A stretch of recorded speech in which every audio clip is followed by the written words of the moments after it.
Nos encontramos una vez más en este tiempo de devocional y quiero comenzar contándote que hoy día recordaba uno de los himnos que quizás ha afectado a más cristianos en la historia. Hay muchos himnos muy buenos, muy reconfortantes, muy edificadores, muy edificantes, himnos que vienen a traer consolación al corazón del creyente. Pero quiero hacer referencia a uno que en una parte, en una de sus estrofas dice: en la cruz, do primero vi la luz, y las manchas de mi alma Él lavó.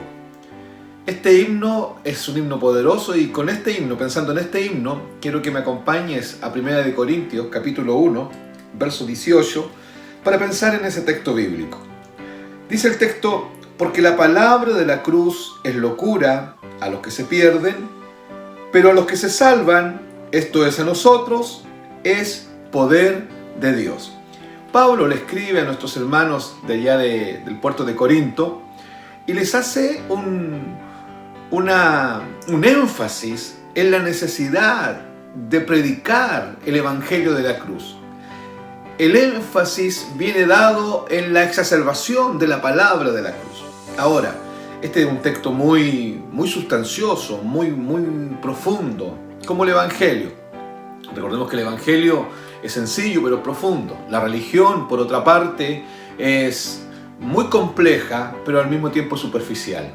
Y este texto nos entrega esa profundidad, muy profundo en varias aristas. Yo quiero hacer mención solamente de algunas cosas. Por ejemplo, decir que cuando el texto se refiere a la palabra de la cruz, el vocablo griego para palabra es logos, el agente de vida de Dios. La segunda persona de la Trinidad, este Logos encarnado, este Logos que se hizo carne, se hizo hombre. Ahora, la palabra de la cruz hace referencia no a un mero mensaje. Si estamos hablando de que el vocablo que aparece ahí es el Logos, tenemos que decir entonces que para Pablo, en la mente de Pablo, el Logos encarnado, Cristo por cierto, es el Evangelio. Y el Evangelio es Cristo. Yo no puedo llegar a Cristo sin estar expuesto a la predicación y a la enseñanza del Evangelio. Y por otro lado, no puedo oír el Evangelio si Cristo no me lo revela. Porque Cristo es el Evangelio y el Evangelio es Cristo. Ahora, tenemos que entender, hermanos, que esta expresión, la palabra de la cruz, no hace referencia al hecho de la sola muerte. Usted y yo tenemos que entender que la muerte y la resurrección de Cristo para Dios es una sola realidad espiritual. Cuando hablamos de la muerte y de la resurrección de Cristo, estamos hablando de la palabra de la cruz. Y esta expresión, dice Pablo, que la palabra de la cruz es locura.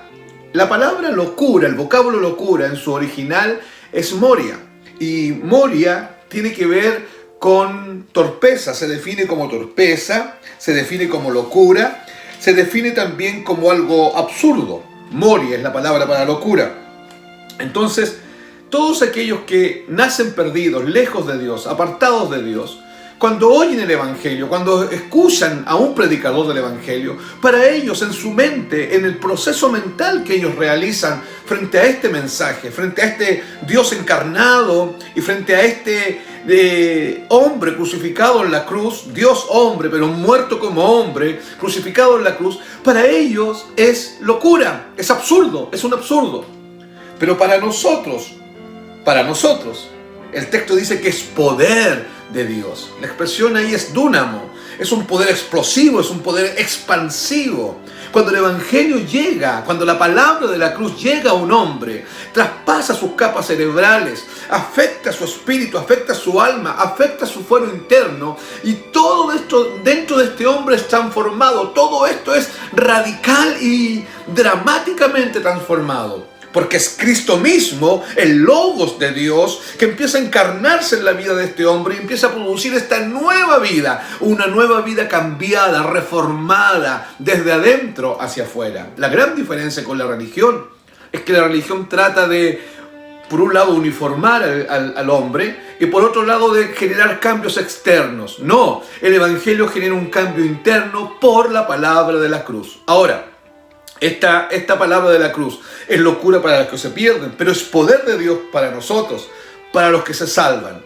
Tiene un poder para salvarte, para arrastrarte de las tinieblas a la luz, pero también tiene un poder para mantenernos salvos. Es este evangelio, es Cristo revelado en la cruz, es el amor de Dios manifestado en la cruz, es la ira de Dios satisfecha, las altas demandas éticas de Dios satisfechas en la cruz por una ofrenda agradable, la ofrenda de Cristo. Esta palabra de la cruz es la que oímos cuando fuimos arrastrados de tinieblas a luz, y es la que usted y yo necesitamos seguir oyendo para que esta salvación sea permanente, continua e increciendo. El Señor le bendiga mucho.